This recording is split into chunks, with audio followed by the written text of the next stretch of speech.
time for Voice of Indie. Your hosts today are Beem Weeks, author, producer, and marketing monster for independent multimedia publisher Fresh Ink Group, and Stephen Gies, author, producer, composer, and publisher for Fresh Ink Group. Greetings, everybody. Welcome to another Wednesday evening episode of the Voice of Indie podcast. I am your host, Beem Weeks. This is episode number 120, and here to co-host with me is the one and only Stephen Gies. How is things down in Alabama tonight, Stephen Gies? Cold. Actually cold. I had my crickets that I feed my frogs out on the deck, and they got too cold, so I had to go buy more crickets today. And how are you doing? Didn't buy the crickets some jackets. No. Doing pretty good. We had some snow yesterday, and we were under a snow advisory for tomorrow and Friday. Got a pretty good, a couple inches yesterday, and it melted by this afternoon. But it's that time of year. I don't like the snow. It's nice to look at for a minute, and then it's like, all right, let's get back to July. Yeah. Well, I've got a shout out for author C.S. Boyack, in case he's out there listening. He had recommended that I try pumpkin beer. Problem is, I live in Alabama where you can't even necessarily buy beer in half the counties down here, and I couldn't find any, so I bought some in Nashville. Last night had my writer meeting in the Gunnersville Public Library, which, by the way, shout out to Gunnersville Public Library. They got a librarian there that's ultra cool. And she every month we go have our meeting, and she puts out trays of snacks and little cakes and stuff like that, and it opens a big bottle of wine. And everybody shares their work, and I usually don't drink the wine. I'll bring a soft drink, or sometimes I'll bring a bottle of beer. Last night I took my pumpkin beer with me so I could try it for the first time, and it was excellent. I thoroughly enjoyed it. Thanks for the recommendation, Craig. And I do want to give some advice to anybody. If you are going to be in one of these writer groups where you're sharing your work and they open a big bottle of wine, go last, because everybody likes your stuff after that wine is almost gone. Yeah. I also want to mention that my blog, which is stephengies.wordpress.com, but if you just go to stephengies.com, my author website, the blog is right there embedded on the home page as well. Yesterday I hosted Jan Sykes. She's released her new book, and she's also running a scavenger hunt on that too. So get over there, learn what that book is, why you want to read it, participate in the scavenger hunt, and make sure you like everything over there and leave a comment as well. That's stephengies.com, or if you want to go straight to the blog, stephengies.wordpress.com, and learn about the new book by Jan Sykes. All right. Just a heads up for fans of the author P.F. Ford. He has a, quote, new release that's not a new release. His publisher re-released an older book with a new title. He's asking his fans to avoid the West Wales Murders second book in that series. The book is called A Body of Confusion, but it's been renamed A Body Out at Sea. And it's the same book. You're not getting a new book. So if you've already read A Body of Confusion, you don't want to go out and buy this. But if you haven't read A Body of Confusion, go out and buy it. So yeah, there you go. New to you.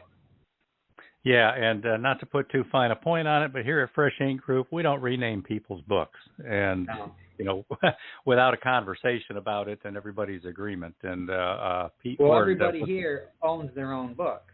That's true. So you have to clear everything with them. But Pete's not happy about that, and because he apparently wasn't consulted, and then when he objected, he was promised that it would be on the retailers saying that this is a repeat, and it's not. And it's they not. didn't post that, and so he's out there trying to promote "Don't buy my book," and that's just a terrible situation for an indie author to be in. Now, here at Fresh Ink Group, many of you who have dealt with us, especially our authors and our members and stuff, have dealt with Lauren over the years. And we lost Lauren last week. She had to leave suddenly due to some personal issues. And So we're really scrambling this week. We're, trying to cover things and fill in holes and stuff like that. And one of them is I hired a person today who's going to take over doing all of our royalty reporting. We're going to upgrade our system, start doing some things new ways. We're going to reissue all of our royalties for this year. And we're going to make author Robert G. Williscroft happy with the kind of interactive spreadsheet style that he likes to see his royalties in. Everybody's going to start getting those.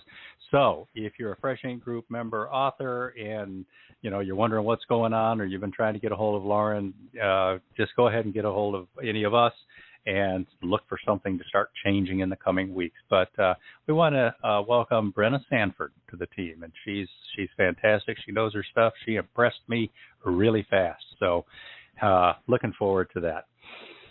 Yeah, and speaking of Robert G. Williscroft, we want to say congratulations to him on a successful appearance at Colorado Country Christmas Show in Denver over the last weekend. He and 24 other Colorado Author League members shared 8 tables and picked up some new fans. Robert sold more than $1,200 worth of his books there, and by the sounds of it, it was a pretty big success for everybody involved. So congratulations to Robert G. Williscroft and those other authors. And I want to throw this in before I forget.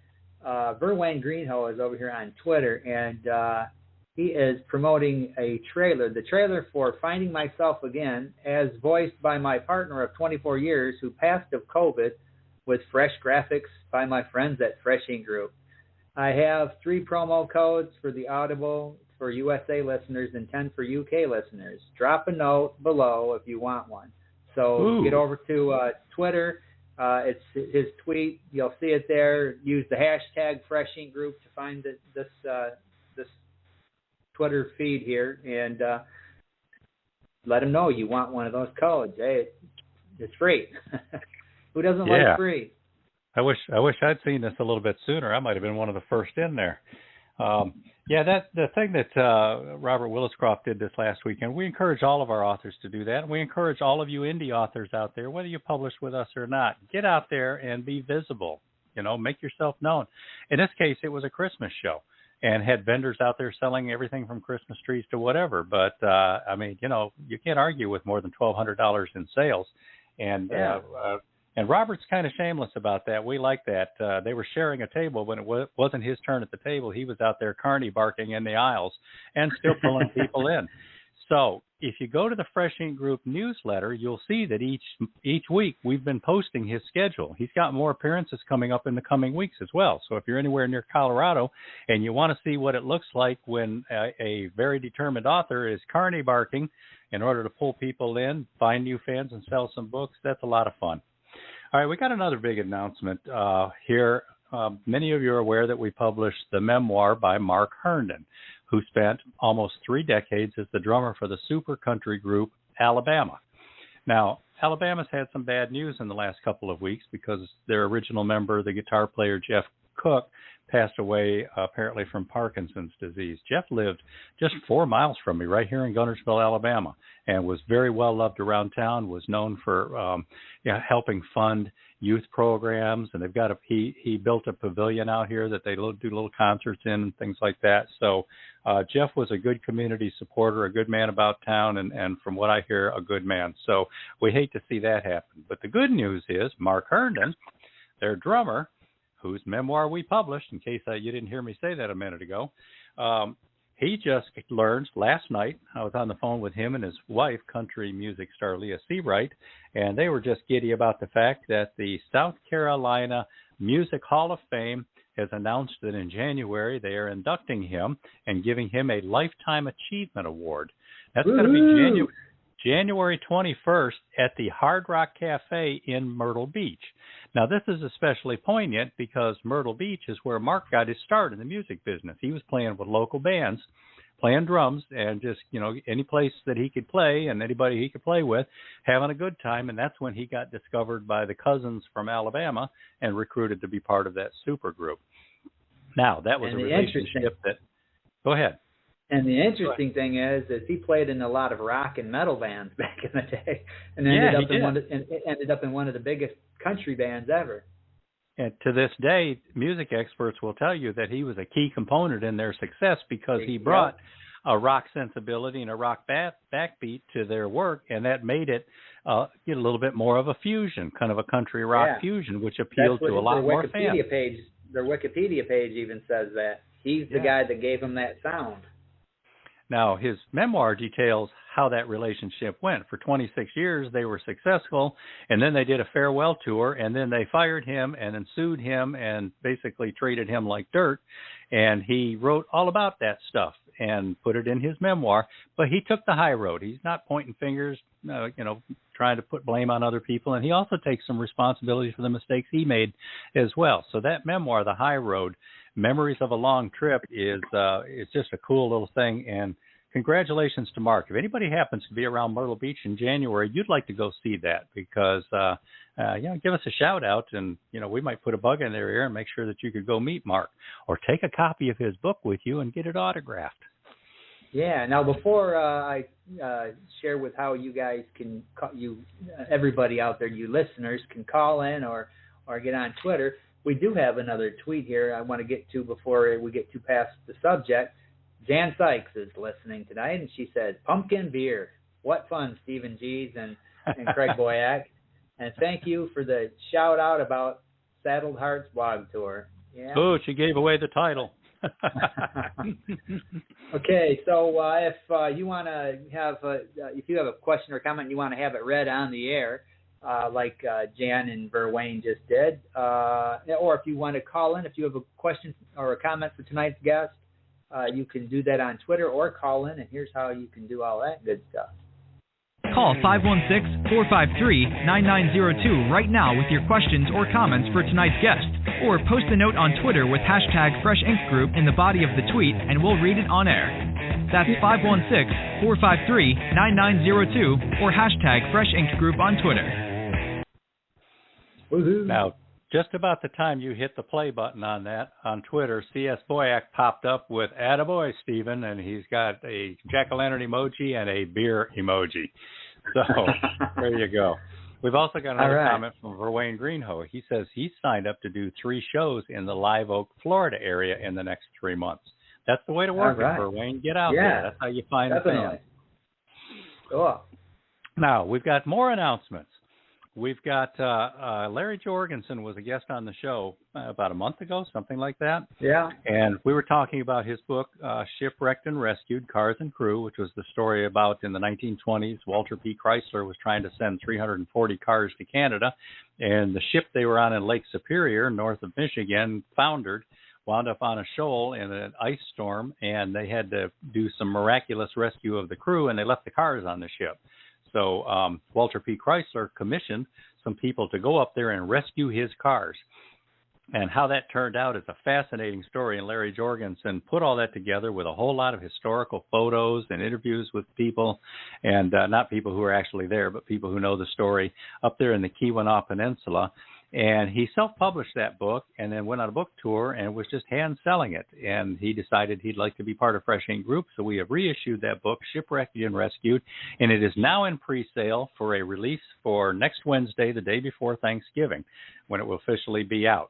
Now, I have to give you the usual disclaimer. Some of the retailers are not showing the cover. Amazon's showing this ebook cover, but not the hard and soft cover. Barnes & Noble's showing the ebook and soft cover, but they're not showing the hardcover cover. The books are there. You can order them. You just can't see the cover on some of the editions that you click on. And we're doing another rebroadcast on that, which I absolutely hate to do. That's where we send out all the data again, because what that does is disrupt all the retailers that do get it right, because Amazon seems never to get it right anymore. But that's Shipwrecked and Rescued. It is in pre-sale now. It's a fascinating book, hardcover, softcover, ebook, and it's available at all the retailers. Whether you can actually see the cover or not, get out there and place your order now. We also talked to Larry again just before the show, and he's made the decision that he wants us to republish the other 2 books he talked about while he was on the show, The Coca-Cola Trail and Return to the Coca-Cola Trail, which are very popular books. And I know most people have heard of Coca-Cola, and it's the story behind that. And it's a lot of things that you think you knew but didn't know. So that's pretty cool, too. And Larry was also clear that his work in progress right now, he's bringing that to us as well. So welcome to the team, Larry Jorgensen, and we want to see you have some success with Shipwrecked and Rescued. Yeah, and Ellie Collins, our young author who wrote the Greek mythology series. We've done audiobooks for each of her books, and the most recent is Mad Max and Sweet Sarah. That audiobook is up now and available for $6.08, $6.08, or join Audible and get a freebie. So get over there and support this young author. If you've got young readers, and we're talking, 8 to 16, 17, this is in that age range. The kids will love this stuff. It's entertaining and compelling, and she's a good writer. Now, would that just be a typical boring audiobook where somebody talks, or is there more going on there? No. We have a young man, Ethan Drew, who is an actor, and he just wrapped a movie with Chris Lloyd from Taxi fame and many other things, Back to the Future. This kid is a talented voiceover artist as well as an actor, and he brings a lot to the table with that. The whole emotional inflections and things that he does with the reading of that. And there's sound effects, and there's some cool music to show you where the scene breaks are at. And, we do a lot of auditory souped up stuff, so check it out. Not your typical. Not typical at all. Yeah, and any other Fresh Ink Group audiobooks, like especially the ones we do for Robert G. Williscroft, same thing. Music, sound effects, scratch and sniff, you name it, we try to put it in there. Get over and check those out, too. We got a bunch of new stuff coming up. We're publishing the instructor's editions of How to Teach Driving this week, and we're looking to have the parents' edition out by next week. That's by Kenneth Lindquist, and he's booked to be on the show about a month from now, I believe.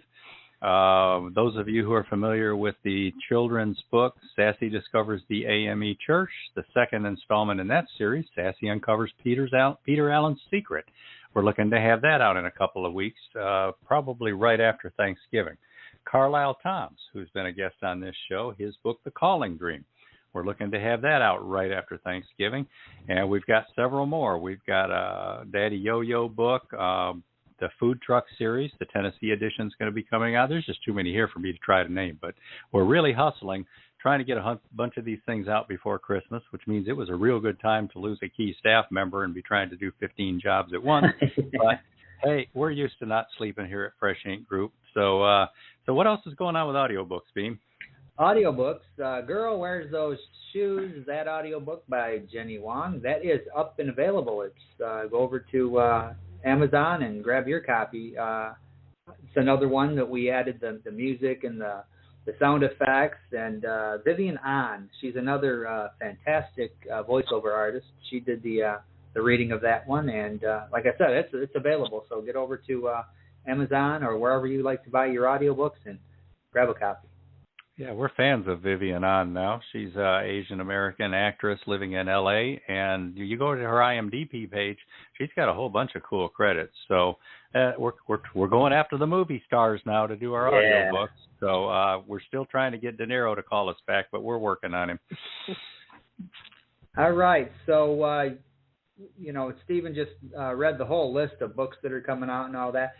If you want to know when and where you can get these books, and you want to know who's going to be on next week's episode or of this podcast or anything that's going on in the Fresh Ink Group world, here's how you can sign up for our newsletter. Stay on top of these podcasts and all things Fresh Ink Group with our weekly digital newsletter. New releases, videos, stories, excerpts, interviews, and more. Sign up now on the homepage of FreshInkGroup.com and be the one who knows what's what. Yeah. Yeah, we've got a tradition now of reading what our top 5 Fresh Ink Group print bestsellers have been the last couple of days. And when I pasted this in here yesterday, number 1 was Submariner, 30 Years of Hijinks, Keeping the Fleet Afloat. And that's coming off of retired Naval Lieutenant Commander Jerry Pate having made some appearances in North Carolina and really stirring up a lot of interest in his book. And then we had alternating The High Road, Memories from a Long Trip by drummer Mark Herndon. And in third place, Staci Discovers the AME Church. In fourth place, the hardcover of The High Road, Memories from a Long Trip by drummer Mark Herndon. And in fifth place, we had Staci Discovers the AME Church hardcover edition. So they went back and forth on those, both the hardcovers and the soft covers. And I got to tell you, we're surprised lately about how well hardcovers are really doing compared to the soft covers, and sometimes they're outselling them. But anyway, that's what the list was yesterday, Submariner and then alternating with The High Road and Staci. I'm looking at the list right now, and apparently word has leaked out since they found out last night that Mark was going to be inducted into the South Carolina Music Hall of Fame, because The High Road, Memories from a Long Trip, is now in number one, and it has jumped way, way, way up. I mean, like 10 times Submariner's numbers already just overnight. So, The High Road, Memories from a Long Trip. It's a fascinating book, people, and it's got all the good stories and stuff if you want to see what it was like to live that life. So right now, The High Road is in number one slot. That pushed Submariner down to number two. The High Road is in the number three slot, too. So the hardcover is grabbing that number three slot. And that pushed Staci down, so number 4 and 5 are both Staci Discovers the AME Church. So a little bit of shuffling here, and right now Mark Herndon's getting the most attention. So go Mark. And again, congratulations.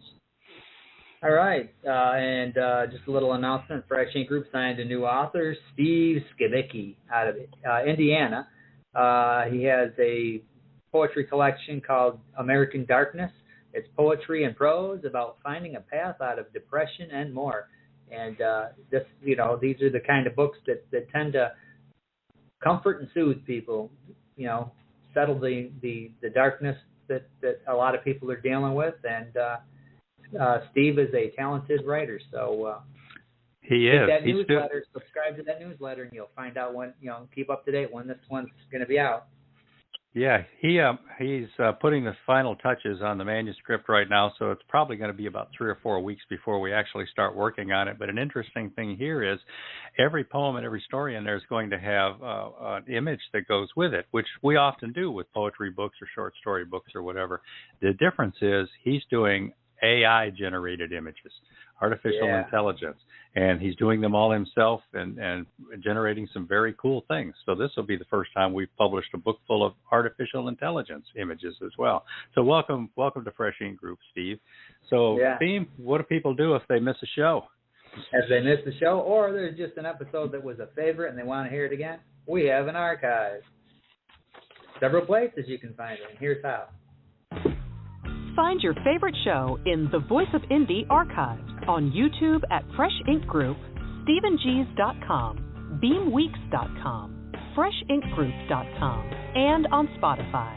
And now you can listen on iHeartRadio, Google Podcasts, and tune in. Just search The Voice of Indie, all one word. All right.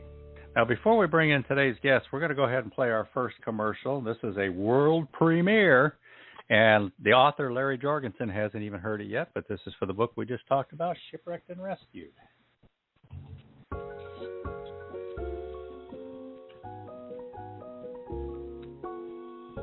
More than 6,000 shipwrecks have been recorded on the Great Lakes, but only one offers a true life adventure, like the 1926 rescue of the city of Bangor off the Keweenaw Peninsula in Upper Michigan. A fierce November storm tossed the ship with a crew of 23 and 240 new Chrysler automobiles onto a Lake Superior reef. For the first time, Shipwrecked and Rescued, Cars and Crew tells the near-tragic story of the deep snow and near-zero temperatures.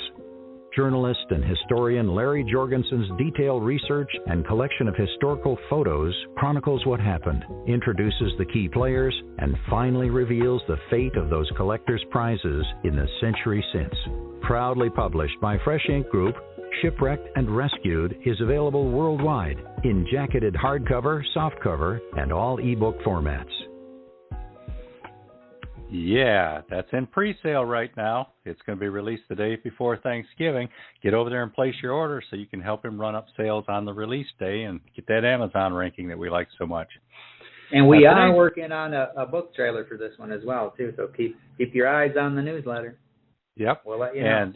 And with the exception of that, just about everything else that you're going to hear to tonight's show, there are videos over on YouTube that you're going to want to check out as well. Now, today's guest is one of my favorite writers, somebody that I've been looking forward to interviewing for a long time, and we finally managed to pin her down to a date. Staci Troilo grew up in western Pennsylvania writing stories and poetry in her free time, so it was no surprise that she studied writing in college. After receiving creative and professional writing degrees from Carnegie Mellon University, she went on to get her master's degree in professional writing, and she worked in corporate communications until she had her children. When they had grown, she went on to become a writing professor, and now she is a freelance writer and editor. Staci is a multi-genre author. Her fiction is character-driven, and despite their protests, she loves to put them in all kinds of compromising or dangerous situations. Welcome to the show, Staci. Welcome, Staci. Thank you. It's really nice to be here tonight. Now, where are you originally from, and where all have you lived, and most importantly, where are you living at right now?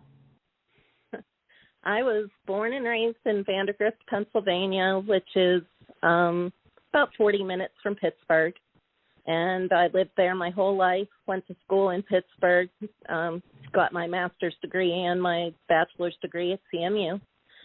After I got married and had both my kids, my then husband got a job out of state. So we moved to Beaver Creek, Ohio, which is really close to Wright Pat Air Force Base, and then to Macomb, Michigan, then back to Beaver Creek, and then to Arkansas, Fayetteville, Arkansas, and that's where I am right now.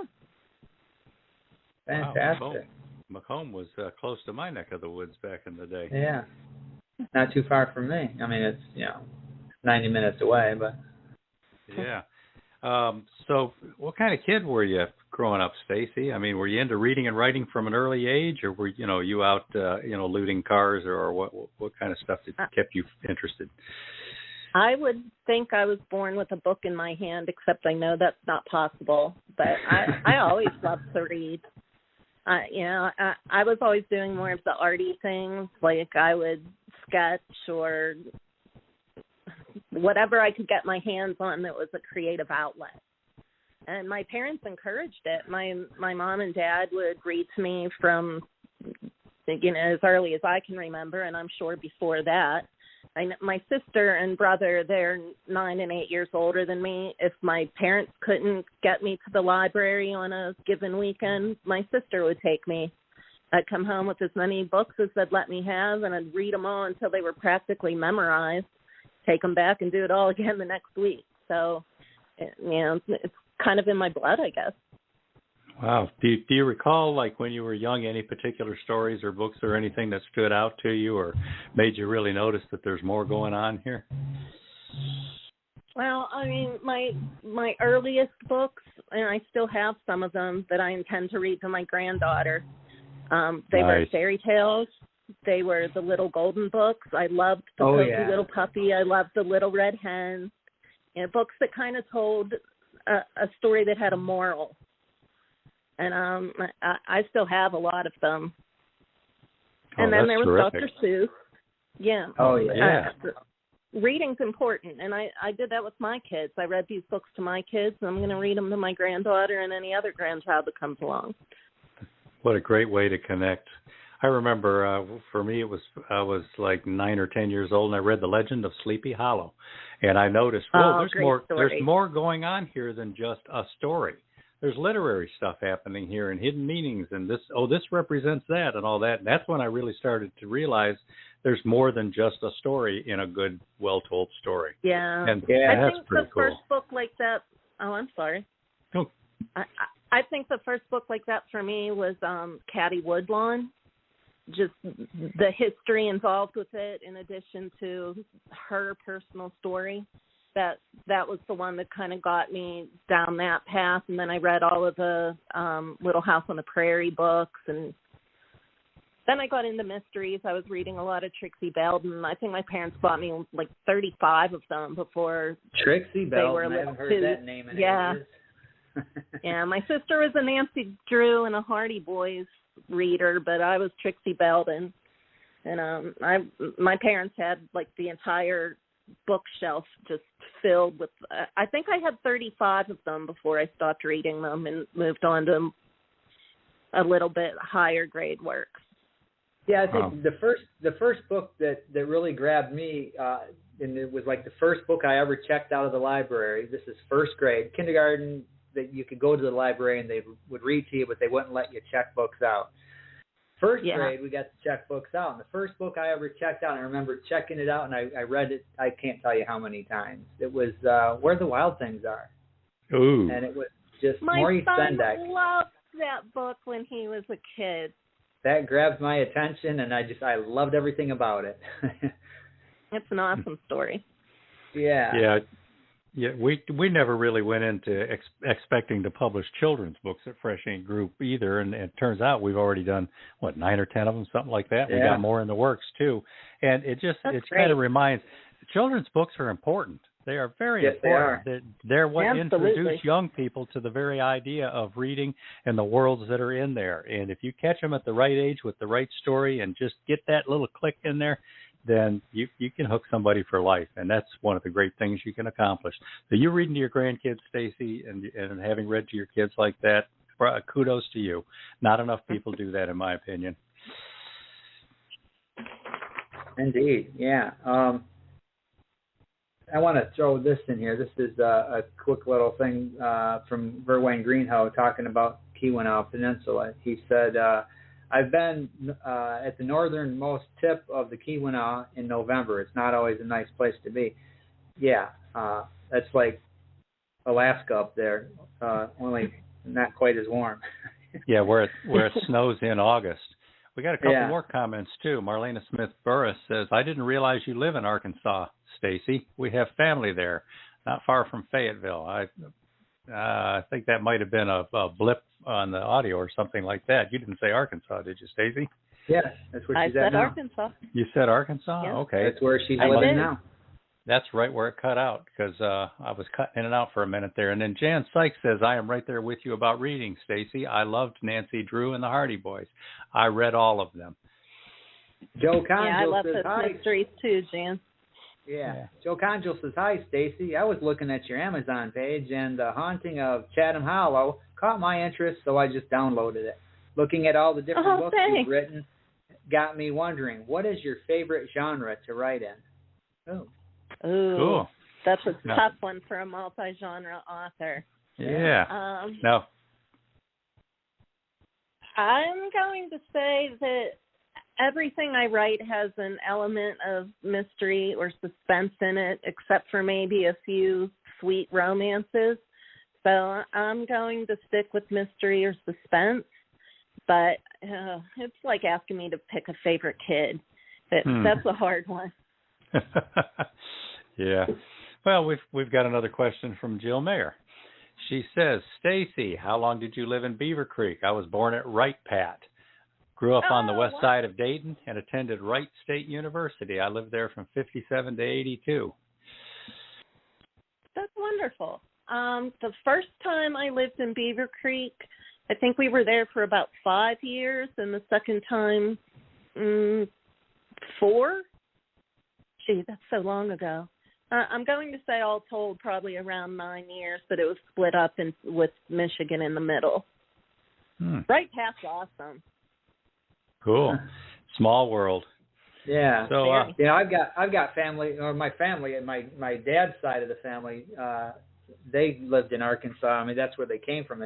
They came up from Arkansas to Michigan way back in the 1940s, I believe it was.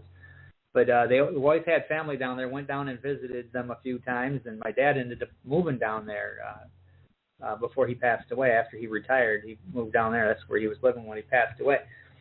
But that was up in the Ozarks, a little place called Marked Tree, Arkansas. Just a little blip on the map. I'm not familiar with that. If you ever happen to be down this way, happy to have coffee with you. Same with Marlena. Right. Next time she's visiting family, I want to get together. There you go. Yeah, cool. Or Marlena's less than an hour from me here in Alabama too. So if you ever hit in Alabama, you could go on tour down here. Sounds like fun. Yeah. So, Beem, why don't we roll another commercial here, and we got lots more questions for Staci, and we want to encourage people to call in. If you want to talk to Staci, hurl accusations, dredge up old, whatever you want to do, the number is 516-453-9902. Call in and give us a talk. Now, this commercial...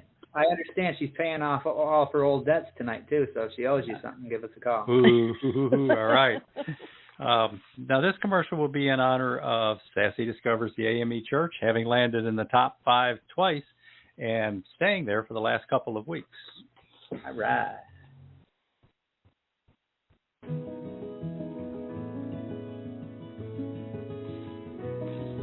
Hi, I'm Mary Margaret Stanton. My grandmother, Big Mama, calls me Staci. I've been a member of the African Methodist Episcopal Church all my life. I never knew why everyone was so proud to be AME. Then I meet Gerald in Children's Church. He thinks he knows everything about being AME. I told him a lot more just to show him. B.A. Johnson has written a book about me, my brother, and my friends with lots of colorful drawings. We also explore bullying, friendship, inclusion, death, grief, forgiveness, and more. Staci discovers that AME Church is published by Fresh Ink Group in hardcover, softcover, and all ebook formats. Available worldwide. Come on, join me and discover why I can say I'm proud to be AME. All right. Yeah. Okay, so Staci, let's touch base a little bit on your family. I know you're Italian. You got a new granddaughter. So what's going on there? Well, I could brag about my granddaughter for a really long time. Be careful what you wish for. And you have the right to do that. I've seen the pictures. Thanks. You know what? She is amazing. My daughter was telling me something about COVID babies seeming to be more advanced in all of the development areas. I don't know if that's true or not, but my granddaughter's 9 months old. She is walking. She is 99th percentile in height, 98th in weight. She is 4 months plus ahead in all of her developmental skills. The doctor just told my daughter, she said, well, somebody has to lead the pack. I don't know what to tell you. She's amazing. Yeah, and I get her for Christmas. I can't wait. Oh, it's Christmas. That's fantastic. Cool. Fantastic. Yeah. So what about your animals? I have 3 amazing dogs. Dogs. The first 2 are dogs. Yeah. Dogs. All labs. All labs. They're all technically golden labs, but they range in color from white to tan to red. Casey's 12, Max is 11, and Lucky is 3, and they're just the sweetest things. They keep me company all day. I just love them to death. Oh, dogs are about as loyal as you can get. So now these ones especially. Go ahead, Beem. I was going to say, now also know from talking to you in the past, you're Italian. You're proud of your Italian roots. Do you like to do Italian cooking? And if so, what are some of the things you like to cook? I love Italian food. When you come to visit, I'll make something for you. Just tell me what you want. All right. I do. I like to cook. I love to bake. We have a lot of Italian recipes that have been passed down from my grandmother to my mother to me, and several generations of great grandmothers back. I started putting a lot of recipes on my website because my daughter would call and say, hey, how do you make this? Some of their friends would call me and say, I really liked that when you made it for me at your house. Can you tell me how you did that?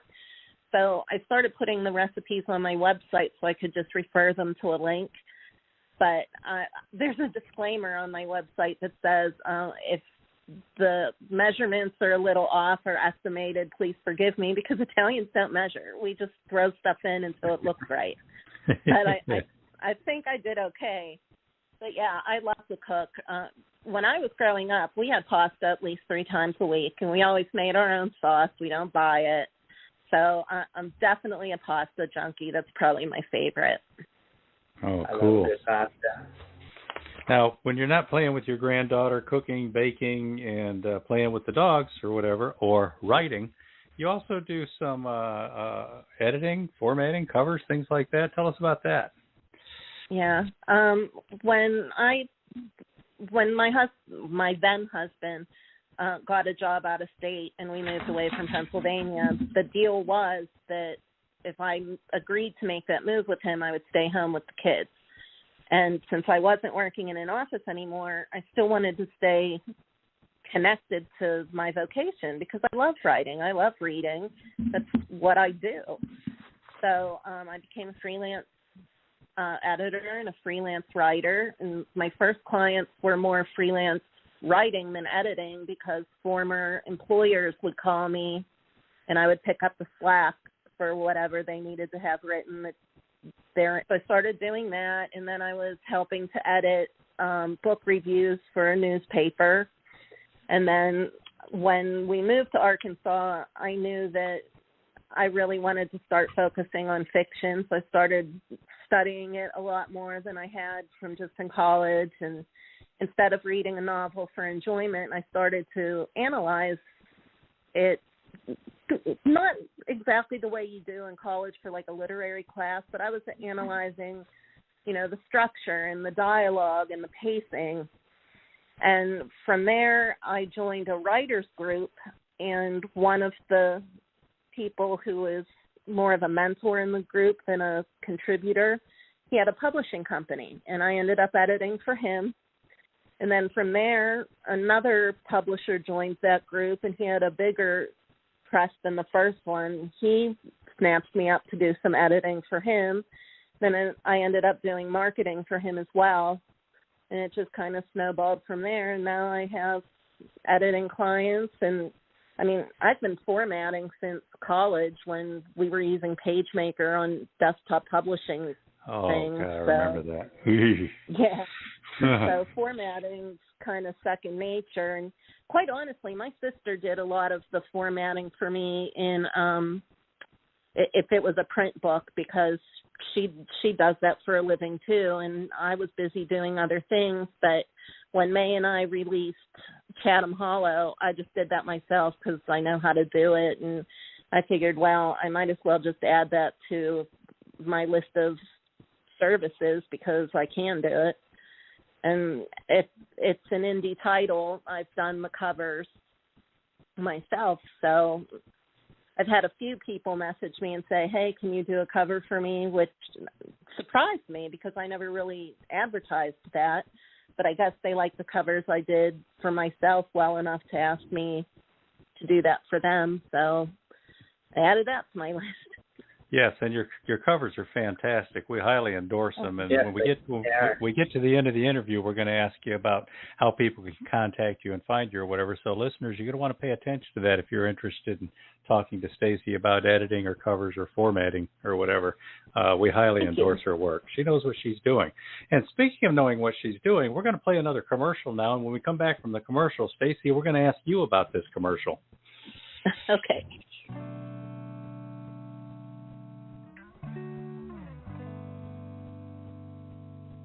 Hey, writers, readers, bloggers, poets, editors, journalists, book marketers, you need to check out the free resource at StoryEmpire.com. Yes, Story Empire is a dozen industry experts posting free how-to advice, tips, insider secrets, and more 3 times a week. Read the ones that fit you and share the rest with your writer friends. That's StoryEmpire.com. It's free, so subscribe now. All right. Brand spanking new. Love it. So, you heard of this Story Empire, Staci? Yeah, I might have heard of it a time or two. Might have been there from the very beginning, huh? Yeah, it kind of was. So that was the short version. Tell us a little bit more about it. Back in the day, gosh, I feel so old. It's been several years. Joan Hall and I were members of an online writers group together, and we were trying to get a writing advice site started. And we had a great group of people with us, but we just could not get this thing off the ground. around the same time, May Claire and Craig Boyack were coming to the same conclusions. They wanted to do something that would help with promo and help network authors. And May approached me and she said, I'm trying to get this together and I thought you'd be a good fit. And I said, do you have a name for this yet? And she said, no. And I said, well, I've already registered this name with another group, but we fell apart. We can't get it off the ground. You can have the name if you want. And she said, absolutely, I like it. So we made sure everybody else who was in the inaugural group, I butchered that word, but in the initial group didn't have a problem with the name, and everybody liked it. So we got it started, designed the website, started thinking of topics to post about, and it's grown. I think our initial group was, I want to say there were 5 of us, and now we're approaching a dozen. So it's going well. And one year we even won a blogging award on it. So it's been great. It's really rewarding being able to talk to people on all different facets of their publishing journey. There are people who comment on our posts that say, I'm just starting out. I don't know what I'm doing. I don't know where I'm going. This post was so helpful. It's giving me something to sink my teeth into. Then there are people who are best-selling authors who comment on that same post and say, gee, never really thought about it like that, but that's a great point. And there are other people who say, well, I disagree, and here's why, and that starts a fabulous discussion. So it's not, it is instructional, but it's not, we don't believe there are rules. We believe there are norms, and there are things that people are comfortable with, but it's just a great resource for anybody on their writing journey, and it's been really wonderful getting to meet so many people through the comments. Yeah, the comments are exceptional because you write a piece about, a certain way to do something, and somebody else will come in and say, well, that's cool, but I do it like this. And then you got, the person that wrote that post will be saying, I never thought about doing it that way. I'm going to try that. So it's a learning experience for everybody involved, I think.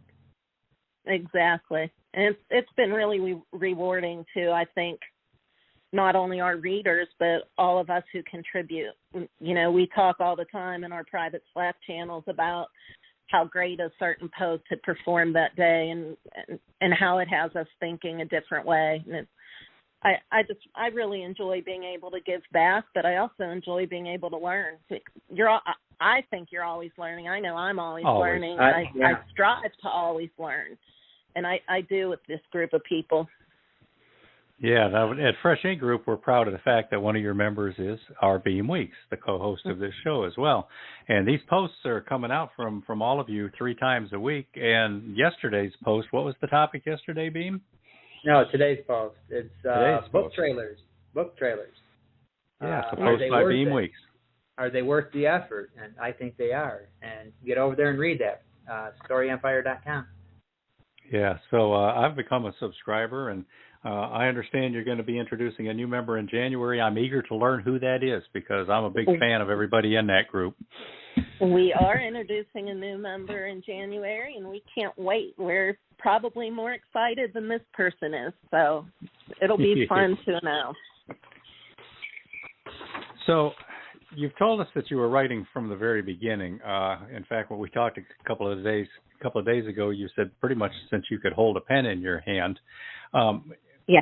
Is there an evolution to that? I mean, you mentioned going from kind of genre to genre. Were there periods where you got frustrated and backed off, or where you tried to do something different, or, what was the progress from just deciding you wanted to write to being a successful published author? Well, I decided I wanted to do it very early, but I didn't get to it until I moved to Arkansas, which was pretty late in my life. But my journey was a lot different than most people's, and I'll walk you through how that is. Most people start writing a novel on their own. This is my story. These are my characters. This is my plot. This is what I'm hoping to accomplish in my book. The first novel that I published was actually in answer to an ad by a publisher who wanted novels created for a shared world. And I thought, well, that's kind of cool. If they give me the characters and give me the plot and give me the setting and I just have to fill in the blanks, that'll be a nice practice for when I start writing the novels that I want to write. I was wrong, which just goes to show you when you're brand new, there's so much you don't know. But so the first thing I had to do was submit a synopsis and an outline. Well, I submitted the synopsis, and they loved it. They said, send us an outline. I sent them an outline. They never changed a word, by the way. They accepted the premise, the synopsis, the outline. They loved it all. I started drafting my book. There were 4 authors in front of me, I believe. I think I was the 5th book. And I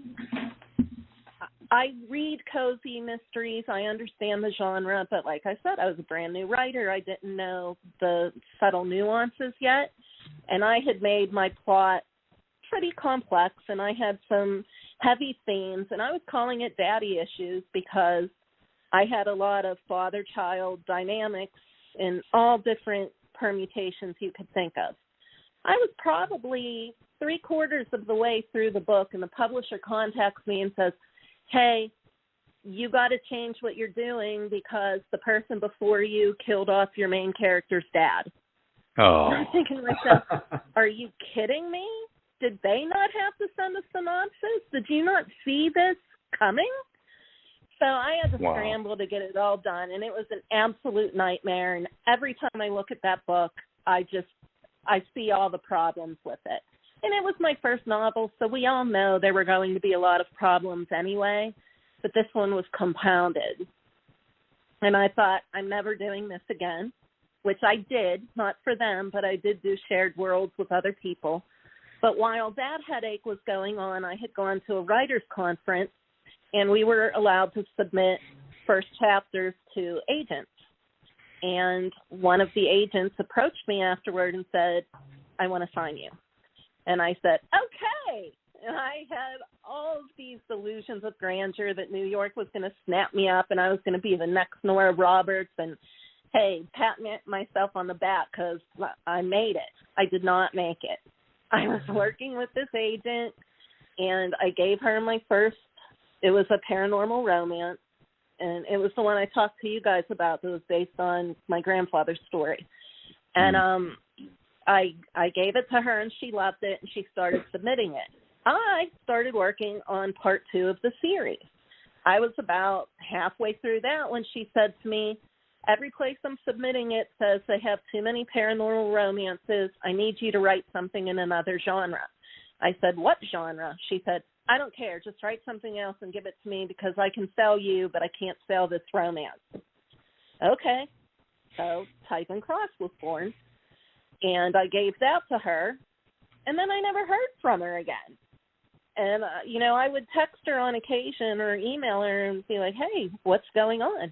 And she's like, oh, we're not really getting anything. We've got a few rejection letters, but it's been kind of crickets. And to me, that doesn't sound like a good way for an agent and writer to work together. So I politely asked for my stuff back, and we parted ways. And I was going to go indie at that point, but then I found a small press that was interested in both series. So I finished both of them and published both series with them, and the rest is kind of history. Boy, you notice, Beem, every author we interview has a cautionary tale as well. Yeah. And we've all got them. We've been down those roads. We got a bunch of activity going on Twitter here. Marlena Smith-Burris says, I second the Italian cooking. Teach me all things, Staci. When we visit, you're welcome to my kitchen. Yeah, well, the next one is from Jan Sykes saying, Staci, we have to plan a road trip to come and visit, right? Joan Hall writes. Absolutely. What's she at after that, Beem? She said, I love the book cover for Chatham Hollow. It's amazing. Oh, thank you. And thank you. Joe Conjo, he says, I agree, Staci. Italian food is the best, and I hope I get to pronounce this right. I so miss my grandmother's braccioli. Braciole. Braciole, okay. Yeah, it's rolled steak cooked in sauce. Oh. I like steak. I had steak for dinner tonight. Steak on the grill.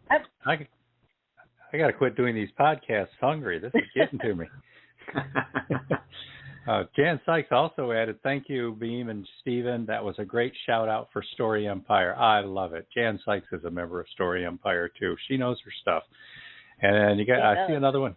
From Marlena. You got that, Beem? Yeah, Marlena says Story Empire is an incredible tool. One of my favorite things, though, is it's a compilation of many of my favorite writers all in one place. It's like a big family. Oh, how nice. Thank you, Marlena. Thanks, yeah. It is nice. A big family. Yeah. Now, we're going to want to talk about your books, Staci, so let's knock out one more commercial here, Beem, so that we don't have to interrupt her anymore. All righty.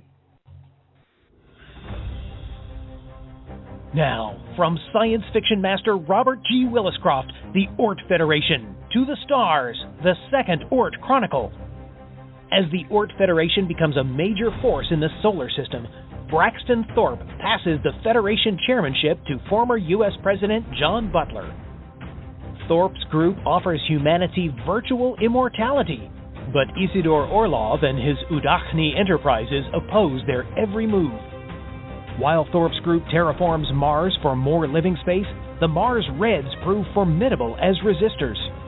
If the Asterian Starship fighter pilots are released, will they align with Phoenix or Udachni? And who will develop the right FTL technology? In this tense space adventure, Thorpe, his team, and Max the Tabby Cat travel to Proxima Centauri and beyond to the Aster system, 84 light years distant. Will Thorpe bring together humans and Asterians in their quest for intergalactic travel? Will long life prove more than mere humans can handle? Grab Icicle, a tensor matrix, the first Oort Chronicle, and continue the journey with the Oort Federation to the stars. Proudly published in all print, digital, and sensory-enhanced audiobooks by Fresh Ink Group.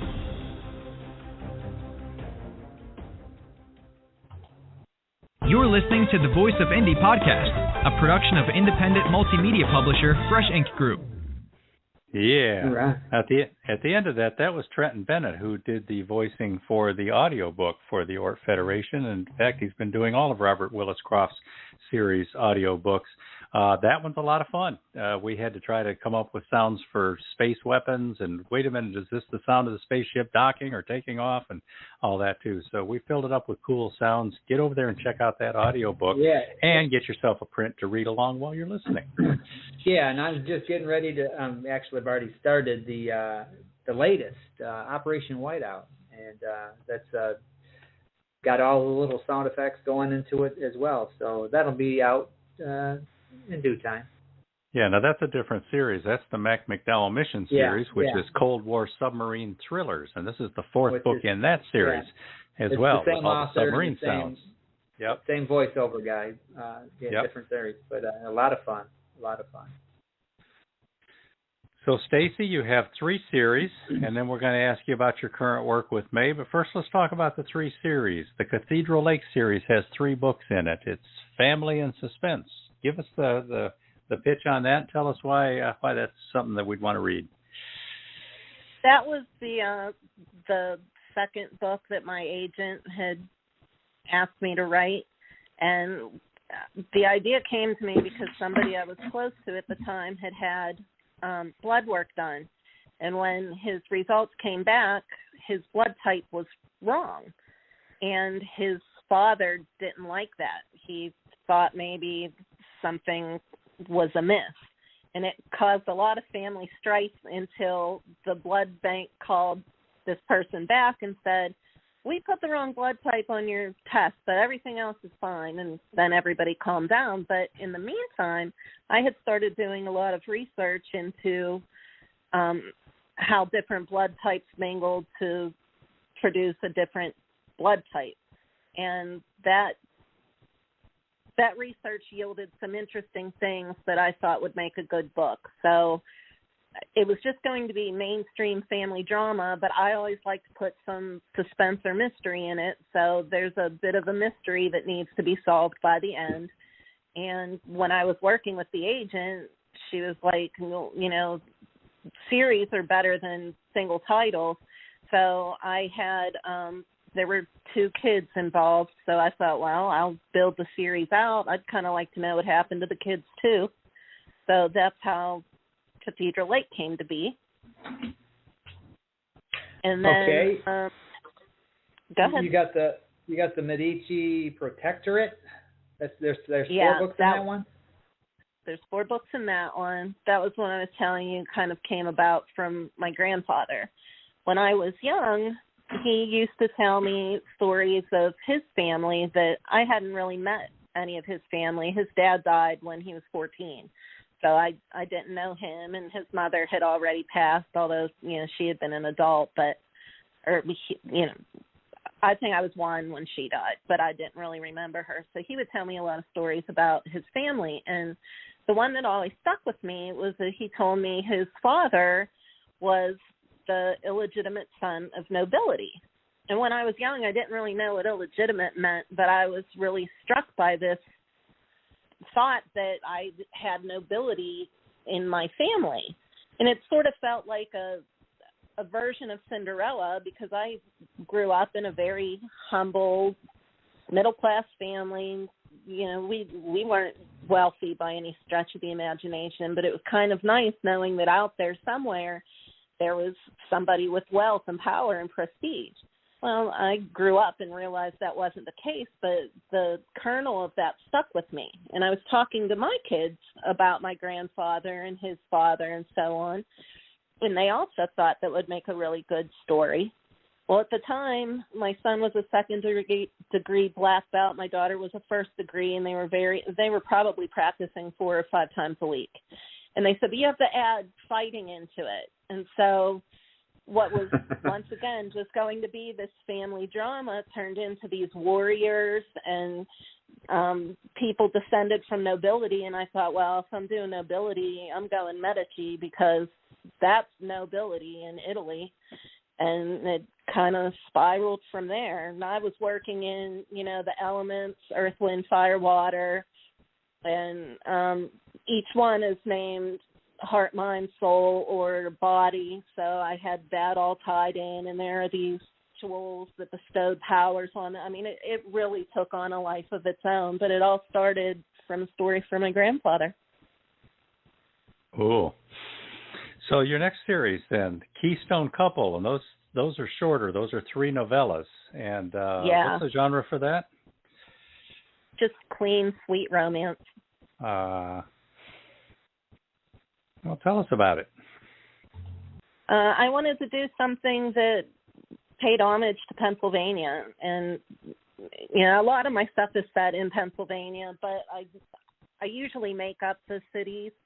This time I didn't. I referred to Pittsburgh as Pittsburgh and Erie as Erie. And I've kind of gotten away from the romance genre. It just doesn't appeal to me like the mysteries do. But I had one of them pretty much completed on my hard drive and another one outlined, and I thought, well, I might as well just make it a trilogy and finish them off, because they're just sitting there unused, and why not use them? And they also kind of took on a life of their own. When I write series, I tend to, whatever characters are in book 1, I want to mention them or revisit them in book 2, and the same for both books in book 3, because once you become friends with these characters, you don't just want to give them up. You want to keep revisiting them. So each one got a little bit longer, and they got a little more complex and richer, because the world was just getting bigger and more full. But they're very sweet, clean romances, fast reads, happily ever after endings. Yeah. All set in Western PA. Yeah, I read No Such Luck from that series, and it was a 5-star read for me, and I look forward to reading the other ones. Thanks. But, I mean, I really enjoyed it. Yeah, clean but interesting, and you've got these great, fully formed, well-formed characters, and excellent plots and a lot of fun to Thank read. you. Appreciate that. Now, all of these series, where can people find them? They're on major retailers. Are they e-books, print books? What's out there? Keystone is just e-books because they were novellas. I didn't want to do print books with that. The others are print and e-books, and they're definitely on Amazon. Some might be exclusive to Amazon. I know right now Chatham Hollow is just exclusive to Amazon. Some of the other ones are retailers all over. Well, Chatham Hollow, why don't you tell us about that? That's the one you co-authored? Yeah, May and I, we were in Slack, in our Story Empire Slack channel one day. Everybody was talking, and somebody made an offhand comment about May and I having, I don't remember if it was similar plots or, our voices aren't the same, but I guess maybe we have a similar style. And they said, oh, you'd make an excellent co-author. And we were like, yeah, we would. And just sort of laughed and didn't really think anything of it. But then we dropped into the private conversation area of Slack, and we're like, what do you think? Well, I'm game if you're game. And so we started kicking around ideas and developed the plot from there. We didn't tell anyone. The only person who knew was Joan, and that's because we begged her, and she was happy to agree, thank God, to be our critique partner on that and kind of keep us in check. And oh my gosh, it's so good that we did, because we changed names in this thing so many times that it was impossible to keep track of. And it's a big book because it's dual timelines, and we each wrote a decent-sized novel on our own timelines. When you put them together, that's a lot of pages. And Joan was amazing at keeping track of everything, and I couldn't ask for a better partner in May. She was amazing from story conception through final edits. So what is it about? Back in the 1700s, a man was on his deathbed, and he had founded the town of Chatham Hollow, and he was kind of a miser, and he died with a curse on his lips, and so everybody believes this town is cursed. In the 1880s, which was May's timeline, there are mediums in town. One is well-respected, and one is a charlatan, and he comes to town hoping to get rich off of supposed curse. And then in my timeline, which was the present day, they're having a reenactment of a fateful seance that was conducted by that medium, and it all kind of blows up in the town's face. Well, that sounds cool. Yeah, I like the dual timeline, dual voices. Yeah, that sounds like a great way to work. Our biggest concern was making... Oh, go ahead. Go ahead. I was just going to say our biggest concern was making sure that it didn't sound like two different people writing two different things, but comments have been largely favorable, that it was seamless. So I think we pulled it off. And Joan Hall was such a big help, too. That sounds terrific. Yeah, speaking of Joan, she is out on Twitter, and she says, Staci and Jan and I expect homemade Italian when we visit. Done. And then, I can do that. And then she also said, I loved the Cathedral Lake series. Thank you. And then there's a couple more. Jan Sykes says, I love the Keystone Couple series. They Thank you. A little of everything, including some great humorous moments. And Verlaine Greenhow, he had someone stop in, so he said he's got to step away. But he says, thanks, Staci, for your time, and thanks to Stephen and I for producing such a great show. Well, thanks for always being there, Verlaine. Yeah, it's easy when you have Staci. So, Staci, you've had some interaction with fans over the years. Is there anything that stands out to you as poignant? Somebody you've met or talked to, or a letter you've gotten, or anything? There have been a few along the way, but most recently I received an email from someone who said that, I don't want to say who it was because I think a lot of your listeners would know, but they said that they could see, I believe the word was footprints. They could see my footprints in the haunting of Chatham Hollow. And this person was talking about the strength of my dialogue and the way I put everything together. And I wish you guys could see the letter because it was really touching and really humbling, and it really validated my efforts. So it meant a lot to me that this person took the time to reach out, particularly given at the end of the letter it stated that this person has only ever written a few letters over the course of all of the reading that's been done. So that meant a lot to me. Wow, that's wonderful. So do you have advice for authors out there? We talked about that the other day, and you pointed out that I had good advice, and I don't even remember what it was now. I always hate to give advice about writing because I think everybody's process is different, and you pointed out to me that actually was good advice, and here's why. If everybody's process is different, you can try to emulate what they do, but if it doesn't work for you, don't stick with it. It's beating your head off a wall. So, take the good, omit the bad, practice, see what works for you, stick with the good, forget the rest. There really are no rules. There's just what works for you. I personally am an outliner. I cannot work without an outline. I get Yay! But I know people who swear by pantsing. And the funny thing is, May and I are very different. I am an outliner. She calls herself a plantser, but she really doesn't start with anything more than an idea of where she wants to go and hitting a few highlights. And I was worried that we weren't going to work well together because of that, but I kind of got her a little more toward outlining.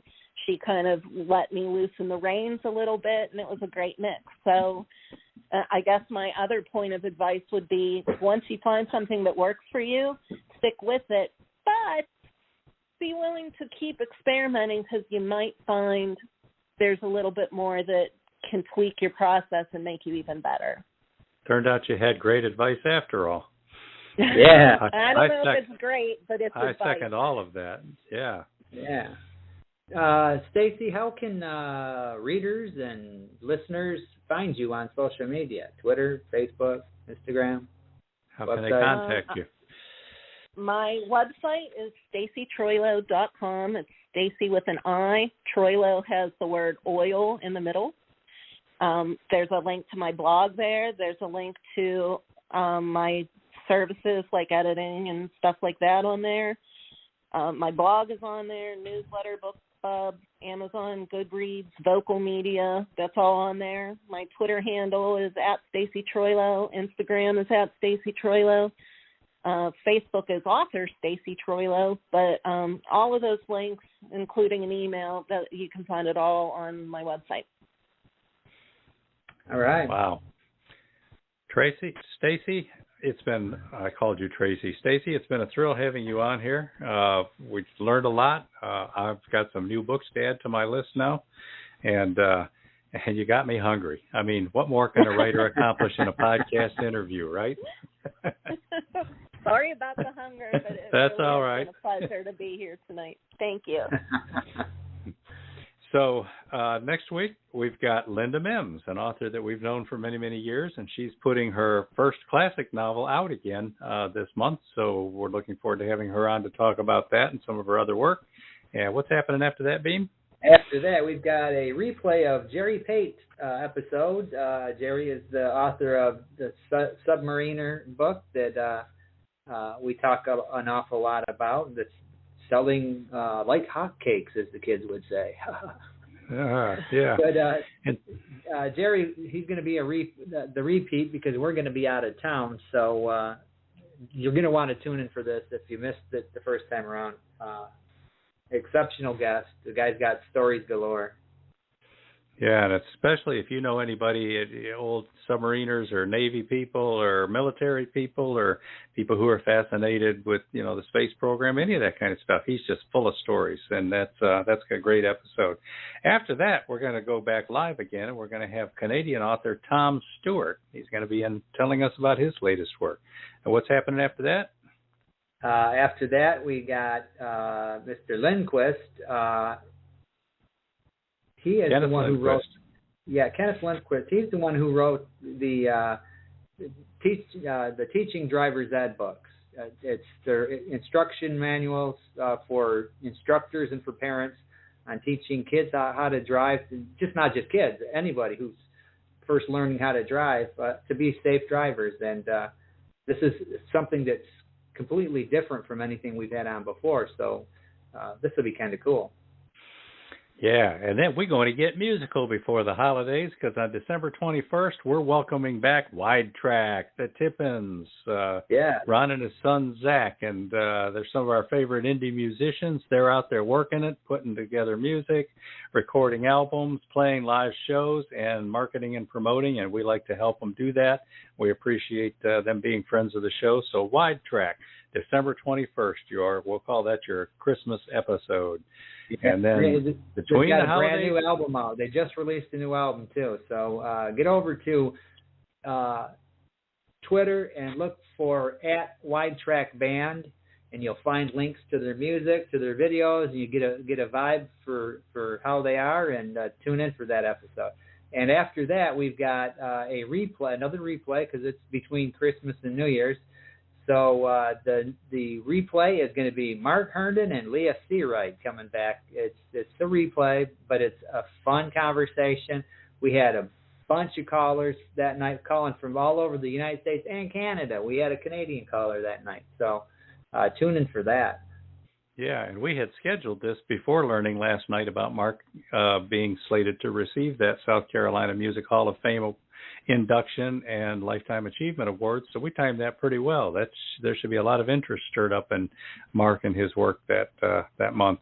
And then after that, I'm going to have shoulder surgery on the 29th, and then so that's my New Year's Eve plans, sitting home and nursing my shoulder. And then we're looking forward to 2023 and a whole bunch of new shows coming after that. Yeah. So, Stacy, it's been a thrill having you. It's just this was the very honor cool. was mine. Thank you. Yeah. I really appreciate it, guys. All right, yeah, and listen, Stacy, when you get done here, you might want to go over to Twitter because there's a whole bunch more of these comments, and just go to #FreshInkGroup, and you can go back and answer these. Robert Williscroft, he said, "Don't quit." I'm guessing that's his advice to other writers. Don't quit. Yeah. Oh, yeah. Yeah. And, yeah, we have more comments here. Go check them out, Stacy. And everybody, thanks for participating. We really like it when you get on Twitter, use that hashtag, give us something to talk about. And Twitter audience, you guys brought it tonight. Thank you. Yeah, you brought it tonight. And, Stacy, you brought it too. So thanks again. We'll see everybody next week. All right. Thanks. See you next week, everybody. Take care.